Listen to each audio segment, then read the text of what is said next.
Isomo ryo mu gitabo cy'umuhanuzi Ezekiyeli. Uhoraho ambwirira ijambo ati mwana w'umuntu, menyesha Yeruzalemu amahano yose yakoze.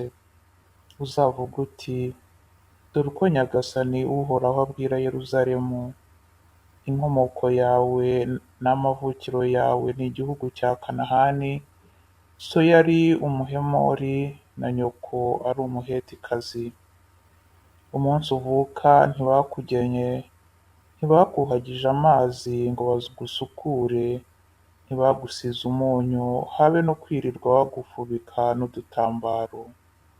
Nta n'umwe wigeze akurebana impuhwe ngo abe yagukorera umwe muri iyo mirimo abitewe n'imbabazi akugiriye, ahubwo wajugunywe mu gasozi kuko umunsi uvutse wari uteye ishozi.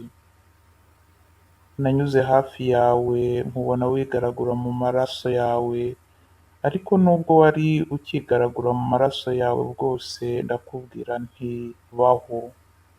Ubwo ndagukuza nk'icyatsi cyo mu murima, uriyongera uragimbuka ugera aho uba inkumi nziza, upfundura amabere, umusatsi wawe urakura uba mwinshi, ariko ubwo wari ucyambaye ubusa. Nza kunyura hafi yawe ndakubona, nsanga ugeze mu gihe cyo kubengukwa, ngufubika igishura cyanjye ndakwambika. Nakurahiye ko ntazaguhemukira, tugirana isezerano. Uwo ni Nyagasani Uhoraho ubivuze, maze uba uwanjye.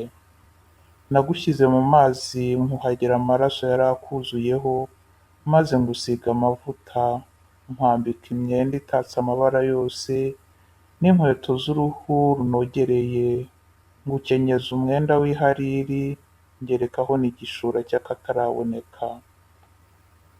Nagusesuyeho imitamirizo, nkwambika imiringa ku maboko n'urunigi mu ijosi.